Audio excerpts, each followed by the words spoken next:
Kinchit phalam swepsitam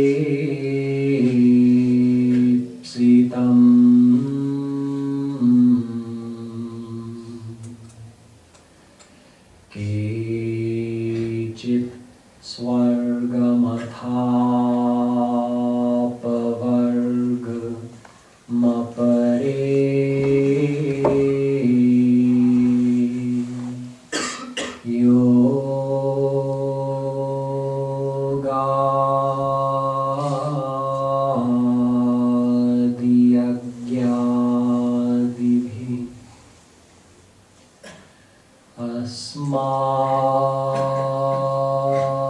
asmakam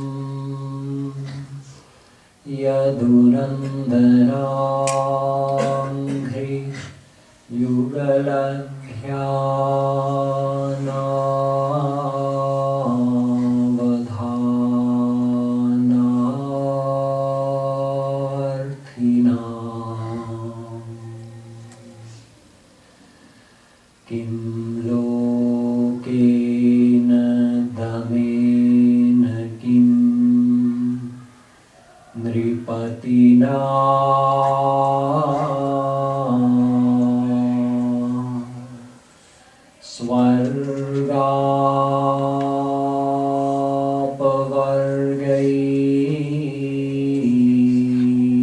svargapavargaishcha kim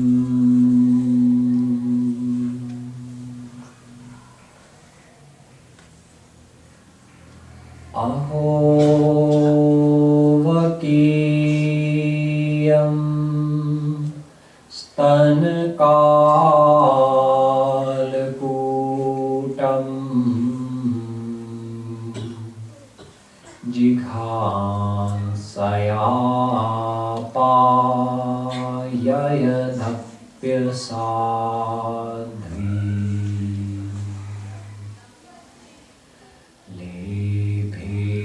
gatim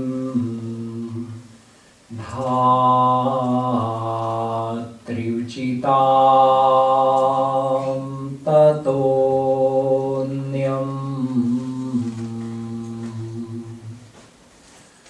kam vadayalum sharanam vraje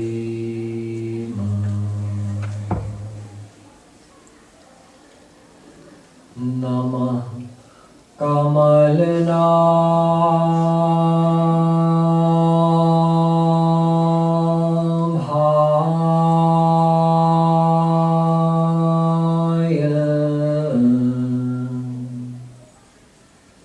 Namah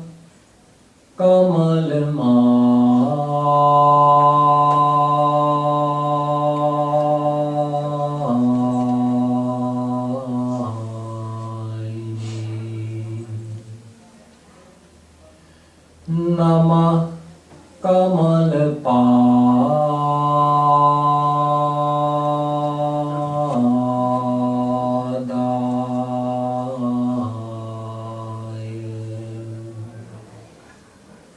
Namaste Kamalekshana Yo Brahmanam Vidadhati Purvam Yo Vai Vedanscha Prahinoti Tasmai Tatvam Devamatma Buddhi Prakasham Mumukchurvai Sharanamaham Prapadye.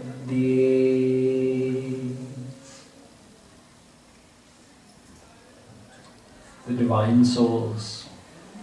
We'll do a few minutes of Nam Sankirtan, and after that we'll continue with the Krishna leelas of the Bhagwatam.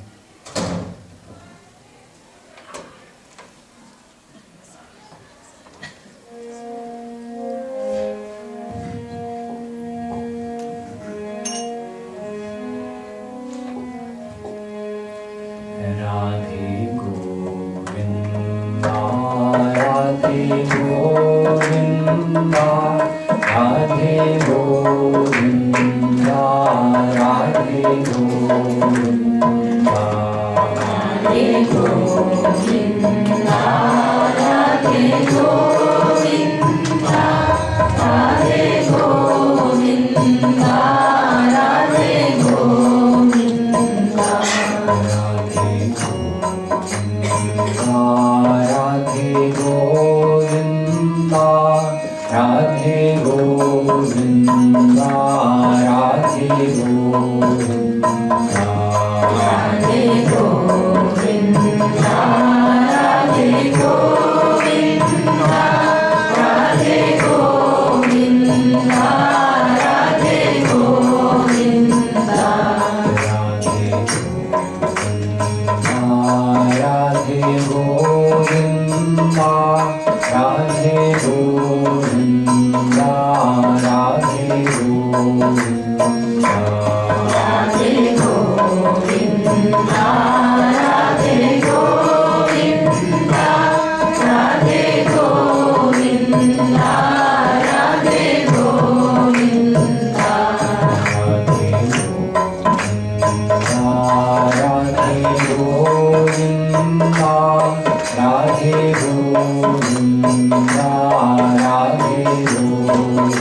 बोलिए वृंदावन बिहारी लाल की जय।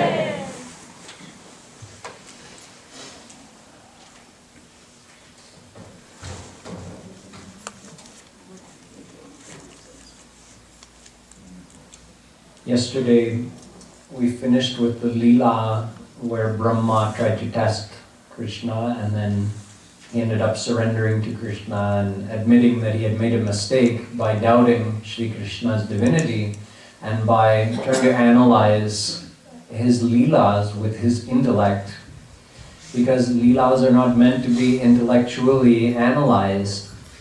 They're meant to be emotionally remembered. And that in fact is the form of devotion. How do you do bhakti? Emotionally remember Shree Krishna, his leelas, his beautiful form, his gunas, his virtues, his abode, Golok, Gokul, Vrindavan. This is the form of devotion. By bringing all of those things inside, we're purifying our heart. It's in here that we need to purify. Our mind needs to be purified. That is what needs to be surrendered to Sri Krishna. And it is in here that we have to receive His grace.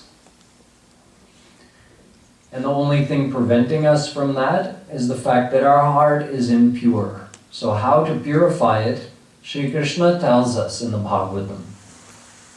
Vishayan dhyayataschittam vishayeshu vishajjate mamanusmarataschittam mayyeva praviliyate. If we do such a loving emotional remembrance of worldly pleasures or worldly things, that brings more impurity into the mind, because there are two fields. There's the divine field and there's the Mayic field. So the Mayic field is by its own nature not pure. It's a mixture of good and bad. So if we attach our mind in the Mayic field, we add more impurity in our mind. And if we attach our mind to God, or any of His name, His form, His leelas, His gunas, His Dham, His Jan, then our heart gets purified. So the integral form of devotion has to be something where we're attaching our mind to God, His name, His leelas, etc. In other words, we have to bring Him into our heart. And the easiest way to do that is through remembering His leelas. Because those leelas are charming, they're heart enticing, they attract our mind. So it's very easy to spend time doing that, and that time is not spent when we say spend, it means something is lost. And we're getting something back. We're actually using that time for what it was meant. When we remember Shri Krishna's leelas, we're making our jivan saphal. We're making this life worthwhile in those moments where our mind is engaged in remembering Shri Krishna. And in those moments when we forget Him, then our mind is wandering in the world and time is running out on our life. And if we die before our heart is fully purified and we attain Krishna, then there's no telling how long will it be until we get another chance to receive a human birth, and again we'll get a chance in that human birth, maybe, to know about Sri Krishna, His leelas, get a chance to do chintan of those leelas. There are people born on this earth who never hear about Krishna, who don't know about His leelas, who don't know what is bhakti, how to do devotion. So this is a golden opportunity we have, and those moments or those minutes, or even better, those hours or days that we spend remembering Krishna and His leelas, that time alone is going to fructify into something divine. That time that we spend doing that is being used to the utmost of the capacity of this human body. Anything else we can do in any other species. Although we do have to live a physical life, and we have to acknowledge and take part in our family duties, but we were not only born as human in order to do our family duties and work in the world, that animals do as well. Animals love their families. They get attached to each other. They take care of each other. They work to gain food to support themselves and their family. So if that is all we are doing in this life, or going beyond that and collecting more wealth so that we can enjoy more of this world through our five senses, then you can say either we're on par with the animals or we're actually less than an animal.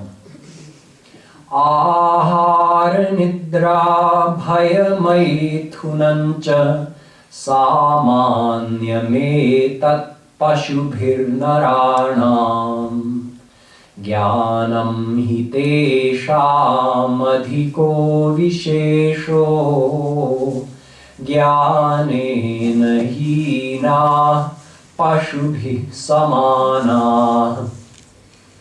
Bhartrihari says that there are 4 ways, in his estimation, that human beings and animals are the same. Both human beings and animals do these 4 things. They eat, they sleep, they procreate, and they fear. So in that way, animals and humans are the same, and if that is all we're doing, then we're the same as an animal, not more. What sets a human being above is jnana. But jnanena hina pashubhi samana. The one who doesn't make use of his jnana, he's the same as an animal. So how do we make use of that jnana, that knowledge? First of all, we can discriminate between what is right and wrong. It doesn't mean we always... See, we know what is right and wrong. We can make that discrimination. Sometimes we decide to do the wrong thing anyway. Our desire for something overrides our intellect, which knows this is wrong. Yet our heart says, but I want it, so I'll do it anyway. So when that happens, we're no better than an animal. But when we use our intellect to control those impulses and do the right thing and not the wrong thing, then we're starting to fulfill the capacity of a human being. But that knowledge can be used for something even more. That knowledge is meant to be used to attain God. The full potential of a human being is not reached until that human being attains God. Then a human being has the potential to become perfect, to become like God. Imagine. From where we are now, where we have this body which is troubling us all the time, which has so many limitations, even great Olympic athletes or pro athletes, their bodies are not perfect. They get injured, they wear out after the age of 25 or 30 or 35. They can't do it anymore. So this body is giving us so many problems all the time, so much pain. This mind is so difficult to control. Even when we know what's right, sometimes we don't do it anyway. If we want to meditate, our mind runs all over. But with this faulty body and this mind, we have the potential to become like God. If we simply surrender that to Him. Through His grace, He gives us His divine power. And having received that divine power, we receive His unlimited sat, meaning unlimited divine life. Unlimited chit, which means perfect divine knowledge. And unlimited anand, everlasting, infinite bliss. So in that way we become just like God. That is the full potential of a human being. So we keep that in mind, that how are we going to reach that potential?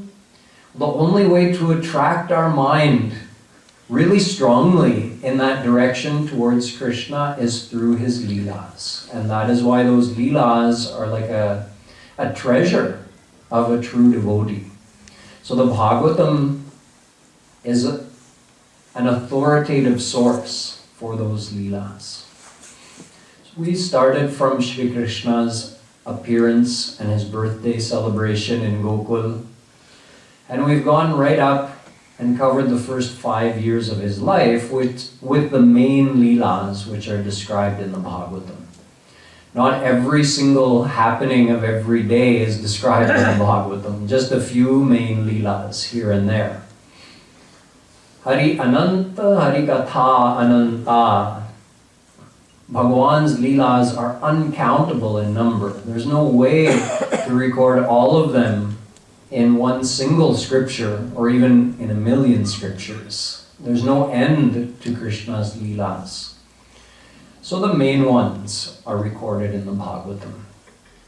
Now today where we start off is from Krishna's 6th year. When Shree Krishna and Balaram were 6 years old, from that time they were allowed to go out and graze the cows, the big cows. Up until then they'd been grazing the little calves. So taking the cows, they used to go further than they used to with the calves. So they used to enter some very beautiful areas of Vrindavan, Braj, Govardhan. There's a description of a beautiful forest of Vrindavan that there were flowers, multicolored flowers everywhere. And so many flowers with such sweet fragrance that the amount of bumblebees was so much, it was like a sweet song was being sung by the bumblebees who are buzzing around from flower to flower, but not the kind of bumblebees that you would be frightened of. The bumblebees themselves seem to be intoxicated in the love of Shree Krishna there in Vrindavan. So they're in their matwale kind of way, they're buzzing around, and it sounds like they're singing Krishna's name as they buzz. There are beautiful ponds, small ponds, big ponds, like lakes. And on those ponds, on those sarovar, there are all different kinds of lotus blooming. And there's a very gentle breeze, which is not cold, not hot, just mild. And it's coming along and it's picking up the fragrance of all those lotus and all the other flowers. So it's carrying all those fragrances. And it's like the breeze is serving the forest of Vrindavan because it's, giving a nice feeling on the skin, making sure it's not too hot by having a little gentle breeze, and it's carrying all the perfume of those flowers. So in this kind of an atmosphere, here come Krishna, but in front of him are thousands of cows. So first, going ahead are the cows. Behind the cows, directly behind the huge herd of cows, is Krishna, walking, playing his flute. And sometimes if he's not playing his flute, he's singing along with the bees. The bees are all buzzing in their own sweet tune, and then Krishna does like classical alap on top of what the bees are singing. So it makes for a very musical sound. And behind him is Balaram, and behind Balaram are all the hundreds and hundreds of Gwalbals. And the Gwalbals, they're always singing Shree Krishna's leelas. As they walk, all those leelas you've been hearing about, they've already happened. So those Gwalbals are remembering those leelas and they're singing it. Just like we sing some leela songs at the end of every satsang, those Gwalbals in their local language, they're just singing these village songs, remembering Krishna's leelas. In other words, they're showing how to do devotion. There's a type of bhakti called Raga Nuga Bhakti. This is technically what is described in the Bhagwatam. How to do bhakti according to the Bhagwatam is called Raga Nuga Bhakti.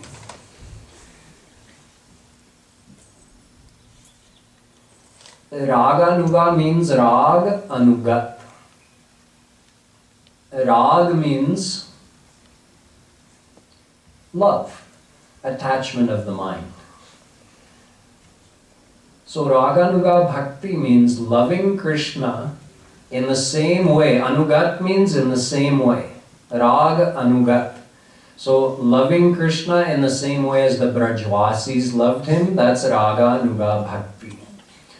So if a devotee, any of us, has sakhya bhav for Krishna, they can emulate those Gwalbals. In their mind, whenever they do devotion, they can think of those leelas, and they should do just like the Gwalbals. Throughout the day, whatever they're doing, just keep singing those Krishna leelas. Sing Krishna's name, remember those leelas in your heart. See, even though they were physically with Krishna every day, yet even if they were away from him for some time, what were they thinking of? Him. They were always remembering his leelas.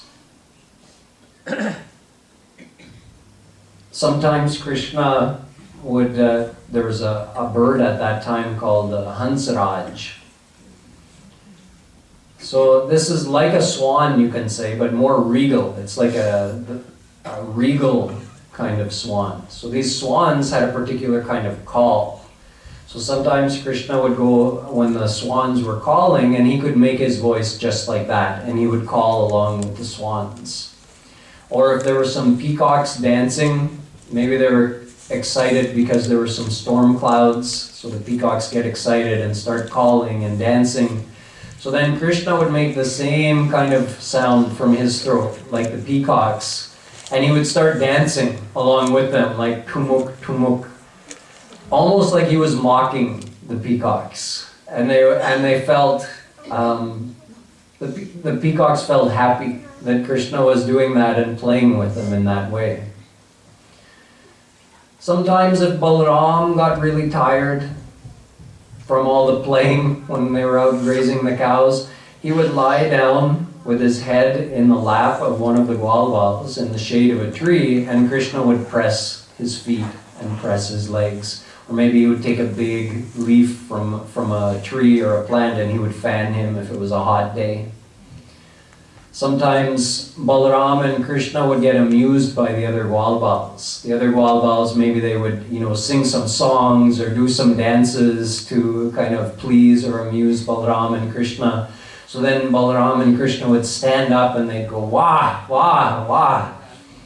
Or sometimes those Gwalbals would, again, to have some fun and give some laughs to Balaram and Krishna, they would have wrestling matches, these little boys. Sometimes Krishna would join in. He would also wrestle with those Gwalbals. And if he got really tired after all the wrestling, then maybe he would lie with his head in one of the Gwalbal's laps, and some lucky Gwalbal would get to press Krishna's charan or press his legs. And while this is going on, maybe some other Gwalbal is sitting over there singing Krishna's leelas. So in this way, they passed their days, grazing the cows, taking them to places where there's beautiful green grass, flowers everywhere, nice trees to give some shade. Now one day, Shri Dama, Subal, and Stoka Krishna, three of the Gwalbals, they came to Balaram and to Krishna. And they said, not far from here, there's a forest of palm trees that have palm fruit. But no one can go and eat those. They're so enticing. Can you smell them? The fruit from that was so strong, meaning such a sweet smell, that the breeze would pick that up and they could smell that, oh yes, they were getting so hungry that we really want to eat those palm fruits. But no one can eat those, because there's a demon over there guarding that forest. Dhenukasur. He's a demon in the form of a gadha, in the form of a big donkey. Huge, mean donkey, who's guarding that whole forest, but he's not alone. There are many, many other demon donkeys who are guarding that forest of palm fruits. So those boys came to Krishna and Balaram, and they said, we really want to eat those. You have done so many amazing things in our life, so why don't you do something to make it so that we can eat these fruits? Not even any animal or bird dares to go in that forest because of this Dhenukasur. So Balaram said, okay, let's go. And he walked straight into that forest, and using his tremendous strength, he just grabbed some of those trees and shook them. And all those palm fruit started falling. So it made a big noise. And Dhenukasura heard. He came running with like a big sound that he could make, neighing. And he came and he was furious seeing that Balaram had dared to do that. So he came really close to him and he spun around, and with his two hind feet, with his two hind hooves, with all his force, he kicked Balaram right in the chest. He didn't do anything to Balaram. Having kicked him, he raced off. And then he came back again.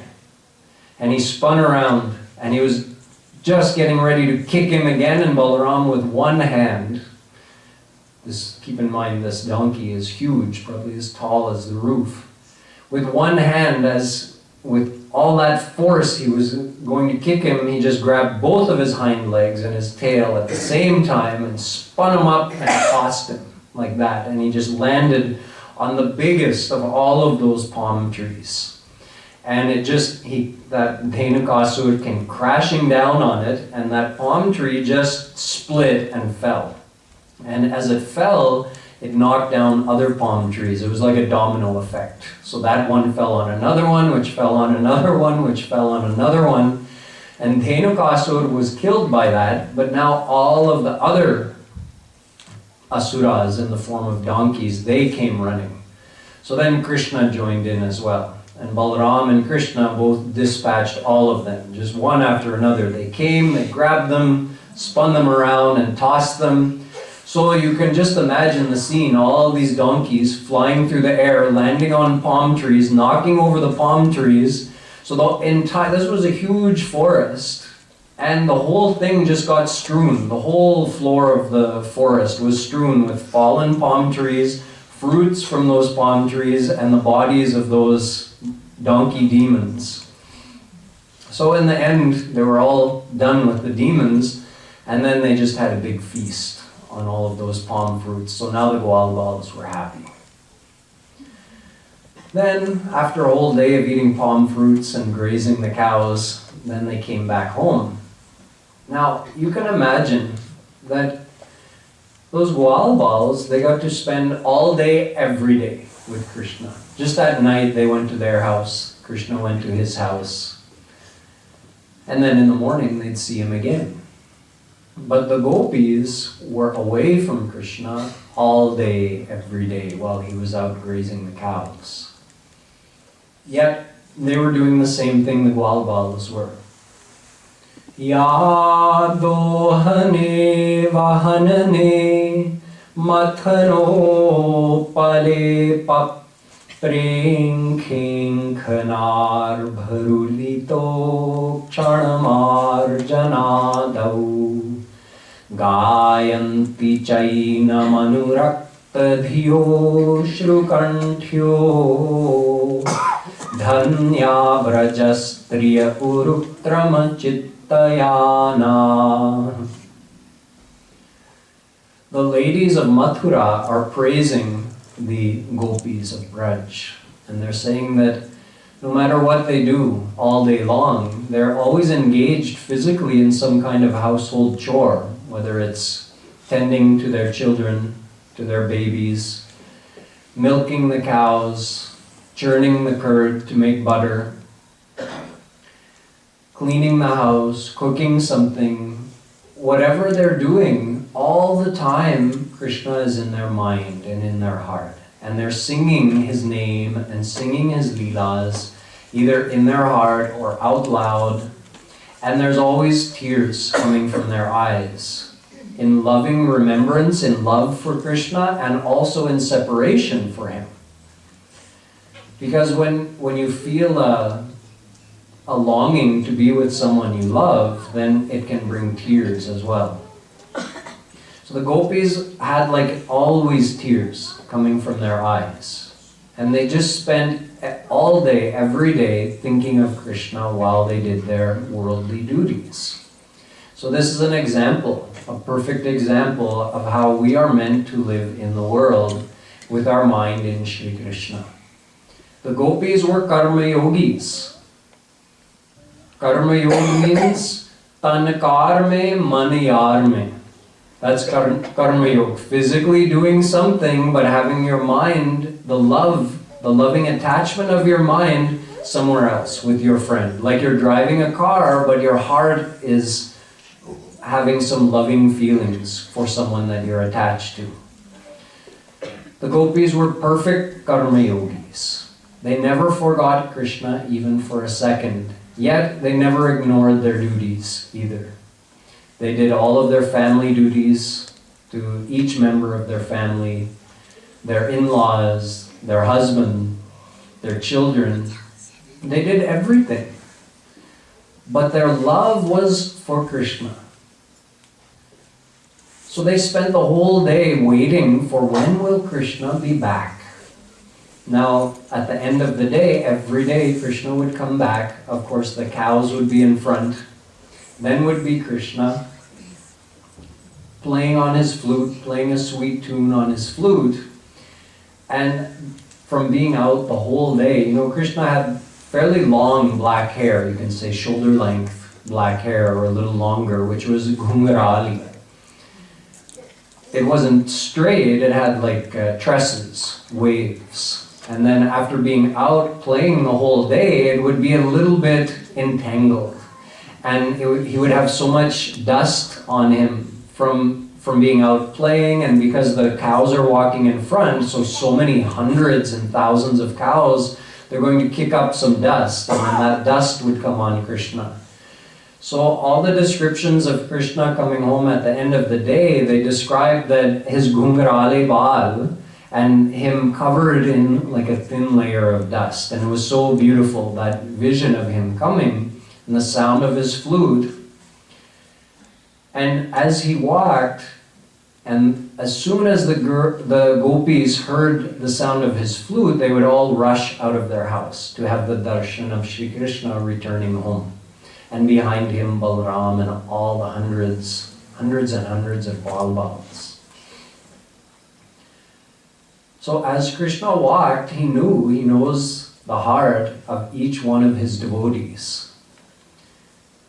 And he loves each of his devotees the same way that they love him. So Krishna's glance, although his eyes are the same, his glance is different depending on the feelings of that person for him. So just like you have a chest and you have arms, so you can give someone a hug. So maybe it's holy and you're hugging your neighbor because you put some rang on him, you put some gulal on him, and it's holy, so you give him a hug. Happy Holi. So that's one kind of hug. Then there is the kind of hug you give to your son or your daughter. That's your same arms, same chest, but that's a different kind of hug than you would give to your neighbor. The same arms and the same hug, the same chest and arms are used to hug your spouse. That's a different kind of hug. There's a different feeling behind it. Similarly, there's a difference in the look. When you look at a stranger, your eyes have something in them. When you look at your child, they're filled with vatsalya feelings. When they look at your spouse, they're filled with madhurya feelings. Madhurya means the feelings you have for your beloved. So Krishna would look with love at his mother, and with the same eyes he would look with love at his friends. But depending on, obviously his friends had sakhya bhav for him. So he would grace them with that loving look which was full of sakhya ras when he looked at his friends, or full of vatsalya ras when he looked at his mother or father. But the gopis all had madhurya bhav for Sri Krishna. Madhurya bhav is said to be the sweetest bhav because it includes the feelings of being a das and being a sakha and being a mother or father, all and being, you can say, priyatam, all in one. So the madhurya bhav of the gopis is actually the top of all the bhav. You have dasya bhav, which would be like how Hanumanji served Ram. That's dasya bhav. But being a sakha is even closer than that. You have more freedom and more intimacy if you're his personal friend, but that doesn't mean you can't serve him. You can serve him. But the one who only has dasya bhav, he can't behave with that intimacy that a personal friend would. Hanumanji would never cross that line. Hanumanji followed a certain maryada with Bhagwan Ram. But with Krishna and his friends, there were times when they served him, like when they got to press his feet if he was lying and he was tired. But there were other times when they were wrestling with him and playing, joking around, playing tag, playing hide and seek, playing tug of war. Hanumanji would never have done anything like that with Ram, because there's a certain maryada, there's a certain set of rules that a servant has to follow with his master. But those rules are completely removed between friends. There's no such thing. There's a little bit of formality that remains, but even that formality is removed in the relationship of son and mother. So you look at Yashoda and Krishna, she even would tie Krishna up to the ukal or threaten him with the stick. Even Krishna's friends would not treat him in that way, but she had even more closeness and more right over Krishna. But the gopis had all of that closeness of dasya bhav, sakhya bhav, vatsalya bhav, all of that was included in their madhurya bhav. So madhurya means the sweetest. It's the sweetest bhav of all.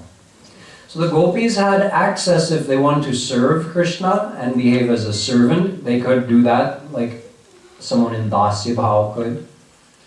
If they wanted to behave as Krishna's friend, as someone in sakhya bhav, they could do that.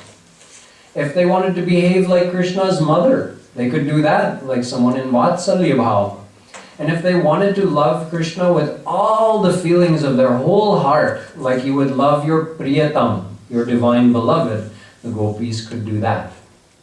And Krishna loved each of his devotees in return with the same feelings. So when he returned into Braj, when he returned from his long day of grazing the cows, the gopis would all come out and they would want to get his darshan, and they would look and they would smile, but they would be, following the social rules, you could say. They looked, but in a bashful way. They smiled, but in a humble way, and Krishna accepted and acknowledged their looks and their smiles by looking at each one individually as he passed. With that love in his eyes, with that madhurya prem, the same love, Krishna looked at each one as he passed. So in this way, Shree Krishna distributed his divine love to all those saints, whether they were madhurya bhav saints, like the gopis, or vatsalya bhav saints, like Mother Yashoda and Nanda Baba, or sakhya bhav saints, like the Gwalbals, his playmates. Through all of his different leelas, every day he gave those different kinds of ras through his exposition of those leelas. And when he returned home, Mother Yashoda and Rohini, they were waiting. They had also been waiting. That when Balaram and Krishna get home today, what will we feed them? What will we cook for them? So they thought like that the whole day. Okay, we'll make this and we'll make that, and they had it all ready. So then when they got home, first they made them take a bath, then they dressed them and decorated them nicely, then they fed them whatever they had prepared, and then they put them to bed and made them sleep. And then the next day again, they would get up and go out. They would give them their lunch, and again they'd get together with all of their friends and head out to graze the cows.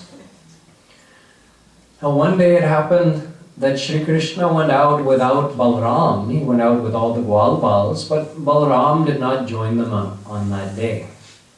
And it was a really hot day. They had, of course, all the cows. Now, in that place where they were, near Yamuna River, there was a great snake named Kalyanag. who was a poisonous snake, an extremely poisonous snake, and he resided in a very deep pool, Kaliya Dham, it's called. In that deep pool of Yamuna Ji, Kaliyanag resided.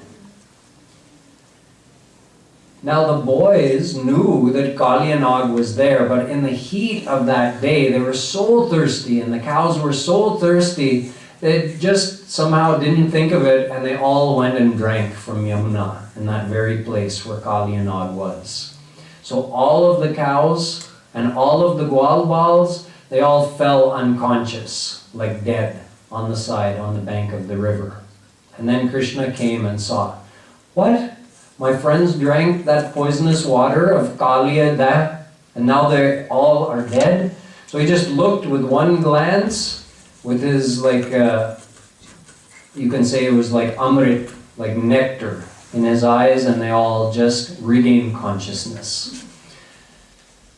And they all realized, oh, we made a big mistake drinking that. But then Krishna decided, this is my leelas thali, I come here to do leelas here at Yamuna, and this snake, Kaliyanag, he's poisoning the whole waters. It's so poisonous that even if, you can say, it's like boiling, roiling.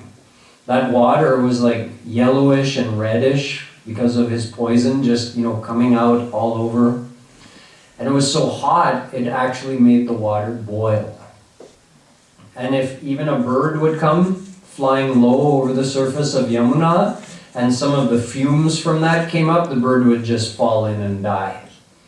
Or sometimes if it was a windy day and there were waves and there was some spray coming off, the wind blowing the spray off the waves, and those water droplets blew to the shore, then all those plants and grass and animals, anyone who came in contact with that mist, they would also die.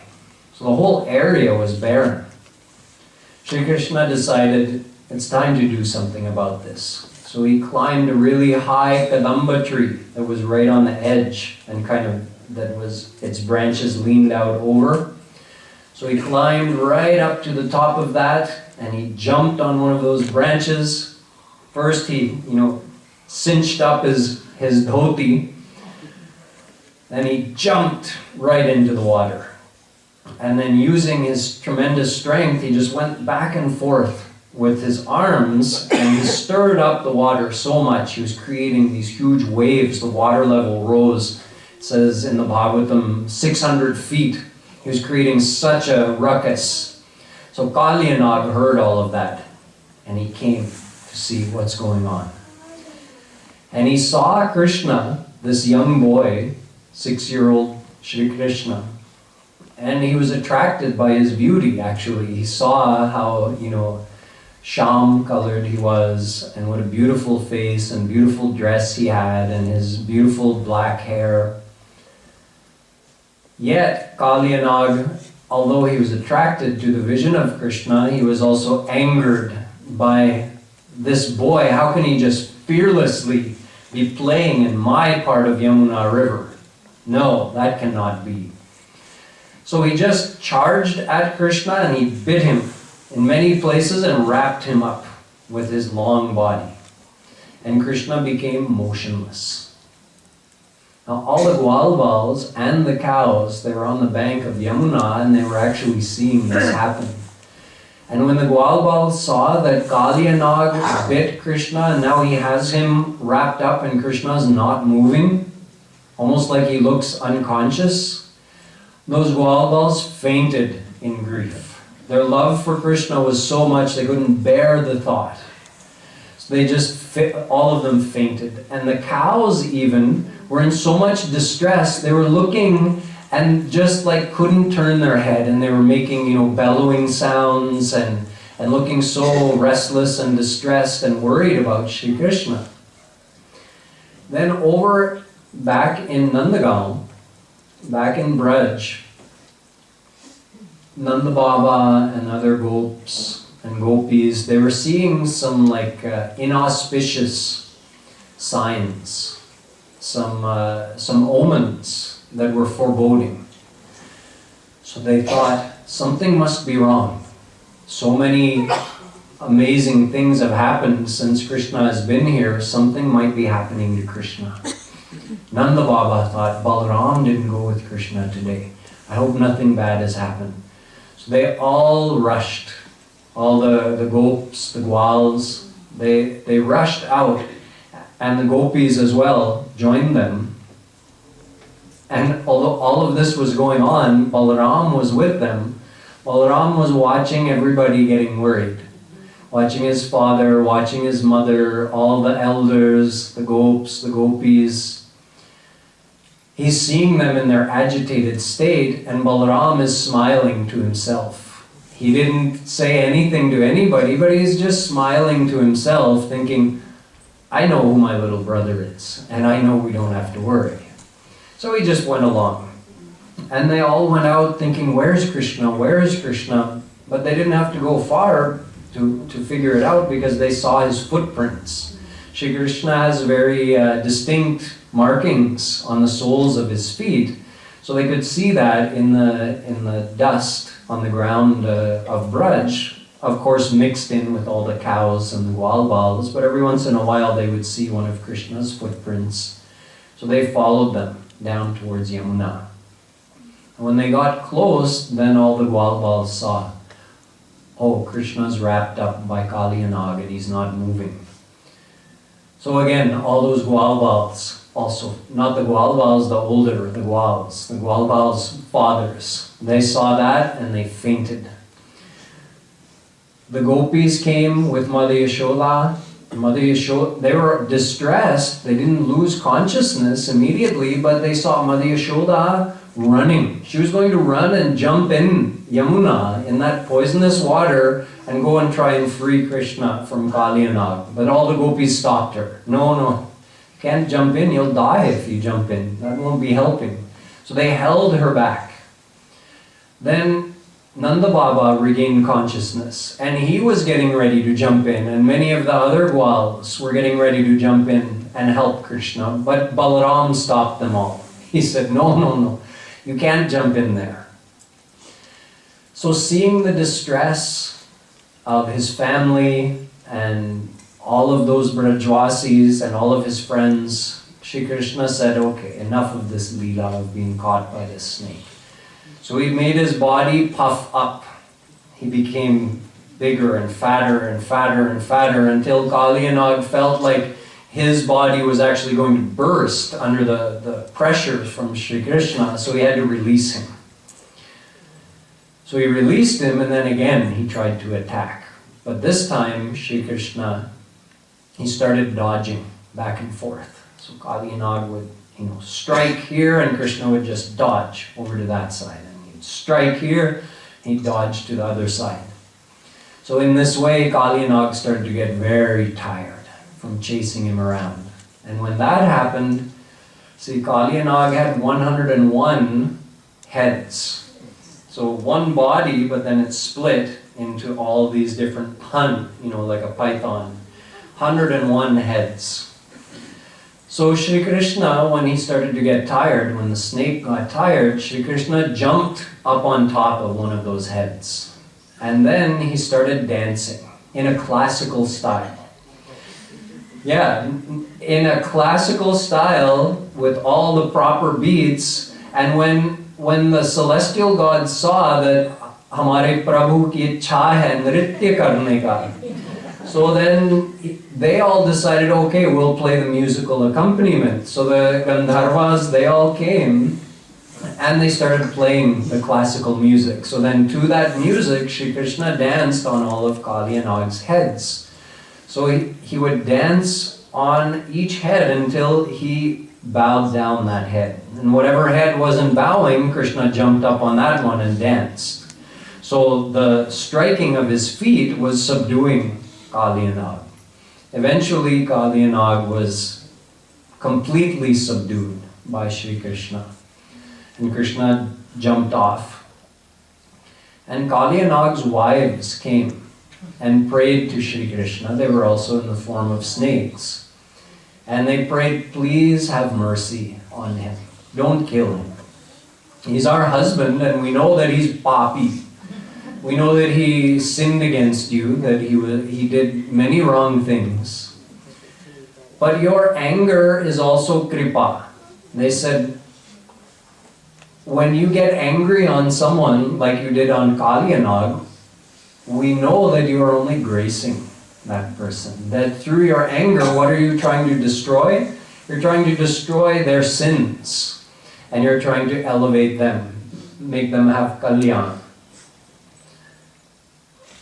What is the greatness of our husband's bhagya? What great karma did he do in his previous lifetimes to be granted the touch of your lotus feet on his head, on all 101 of his heads? It's because of the desire to have the touch of your lotus feet that Goddess Lakshmi did austerities for hundreds of thousands of years. Yadvan chaya shrir lalana charatapo vihaya kaman suchiram dhritivrata.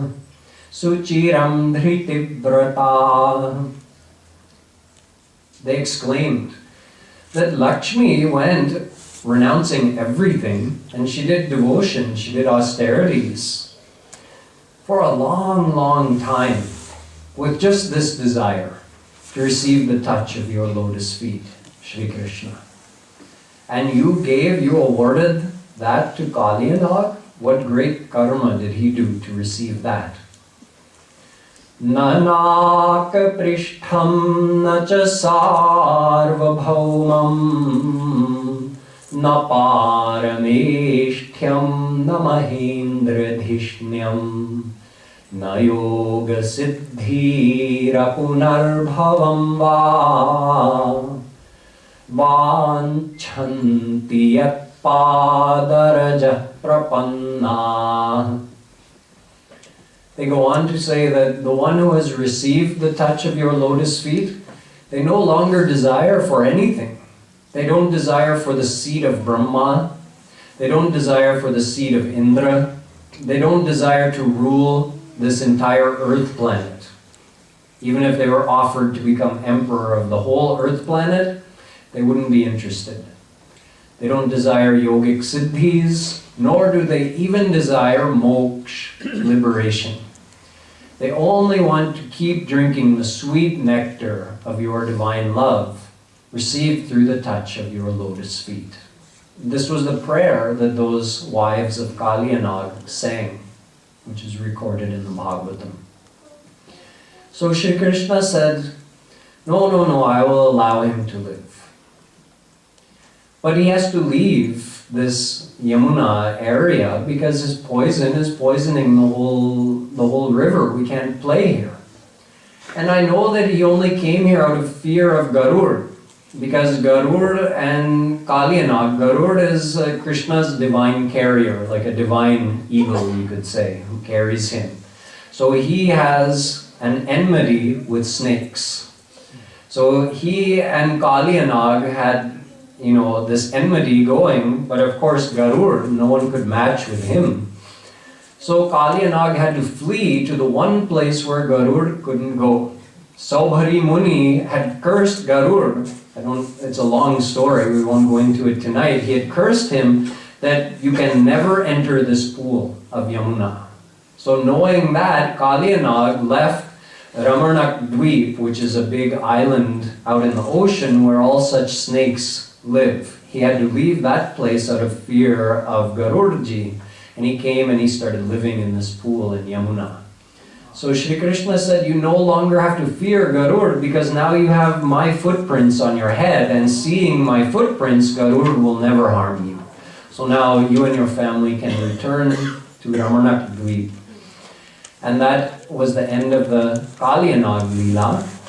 And all of the Brajwasis, they're so tired from this Leela, they decided, let's just spend the night here on the bank of Yamuna with Shri Krishna. So now that Kalyanag was gone, the water of Yamuna not only became clean and poison-free, but became nectar-like again. So they spent the night there on the bank with Shree Krishna, but something happened in the middle of the night. So what happened, we'll find out tomorrow. And today we'll finish by singing another Leela of Shree Krishna. Pakari makhan chorat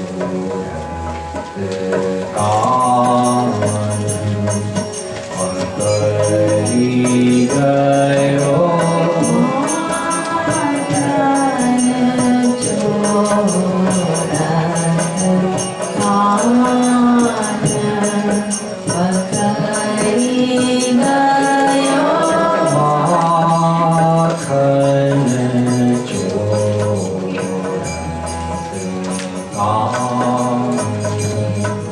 pakari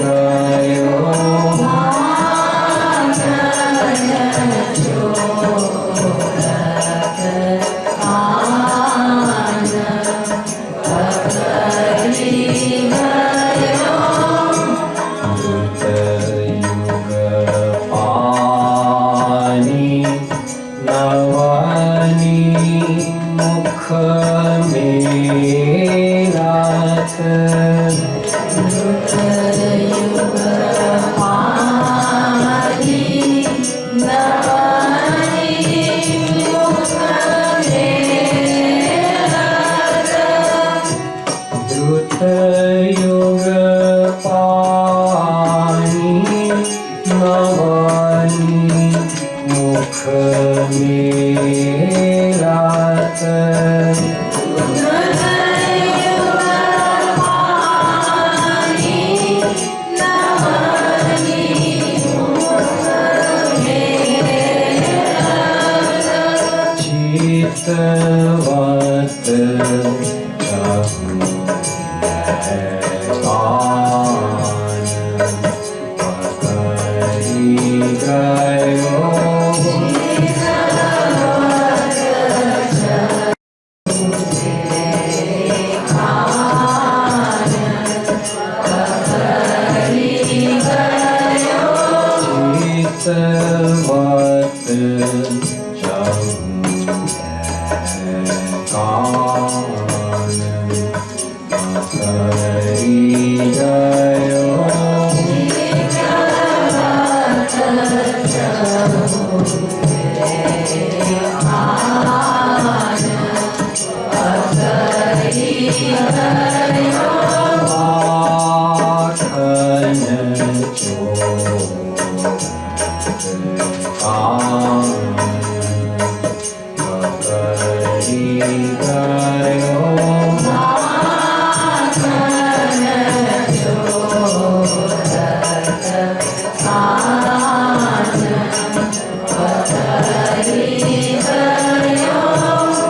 Sovat Shishu Tas Aaya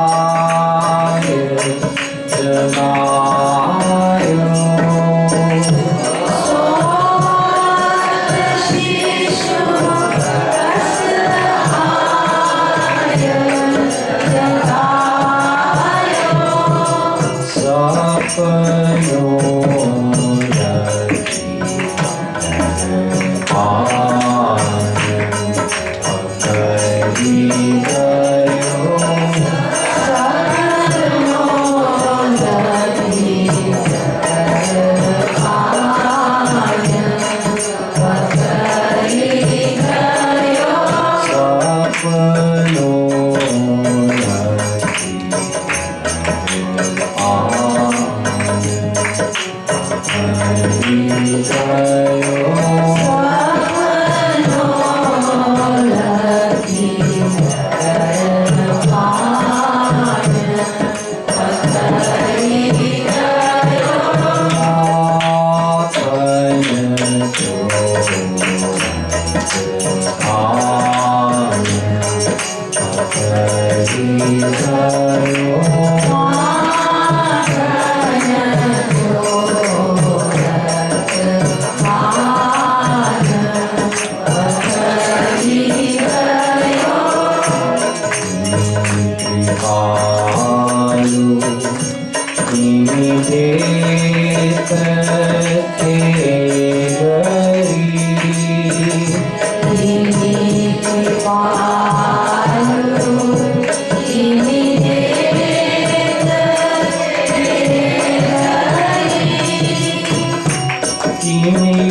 बोलो कृष्ण कन्हैया लाल की।